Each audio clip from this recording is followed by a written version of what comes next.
என்னங்க, இந்த ஆட்டுக்கல்ல கொஞ்சம் கொத்தி தரீங்களா? கல்லு ஒரே வழவழன்னு இருக்குங்க. இட்லி மாவு அரைக்க ரொம்ப நேரம் ஆகுதுங்க.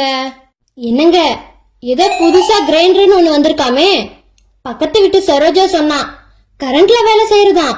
சுவிட்ச் தட்டினா ஓடுமா, குழவி ஒரே இடத்துல இருக்குமா, ஆனா ஆட்டுக்கல் மட்டும் சுத்துமா. டெக்னாலஜி எவ்வளவு வளர்ந்துருக்கு பாத்தீங்களா? எத்தனை நாள் தான் நானும் இந்த பழைய ஆட்டுக்கல்லை வச்சு மாரடிக்கிறது. எனக்கும் ஒரு கிரைண்டர் வாங்கிட்டாங்க. என்னங்க, இந்த கிரைண்டர் குழவி ரொம்ப வெயிட்டா இருக்குங்க. குழவிய தூக்கி தூக்கி எனக்கு மாரடைப்பே வந்துடும் போல இருக்கு. குழவி வெயிட் கம்மியா இருக்கிற ஒரு கிரைண்டர் வாங்கிட்டாங்க. என்னங்க, இந்த கிரைண்டர் கல்லை எடுத்து அலம்புறது ரொம்ப சிரமமா இருக்குங்க. ஒரு டேபிள் டாப் கிரைண்டர் வாங்கிட்டாங்க. மாவு அரைச்சதுமே அப்படியே கிரைண்டர் கவுத்தி கிரைண்டரை அலும்பிடலாமா, ரொம்ப ஈஸியா. என்னங்க, ஆபீஸ்ல இருந்து வரும்போது இட்லி மாவு பாக்கெட் வாங்கிட்டு வந்துருங்க.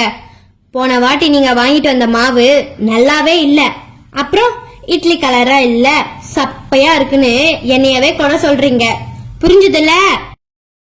என்னங்க, போனை எடுத்து ஸ்விக்கி இல்ல ஜொமேட்டோல இட்லி ஆர்டர் பண்ணிடுங்க. மறக்காம கெட்டி சட்னியும் கூடவே வரணும் சொல்லிடுங்க. அமுக டுமுக அமால் டுமால்.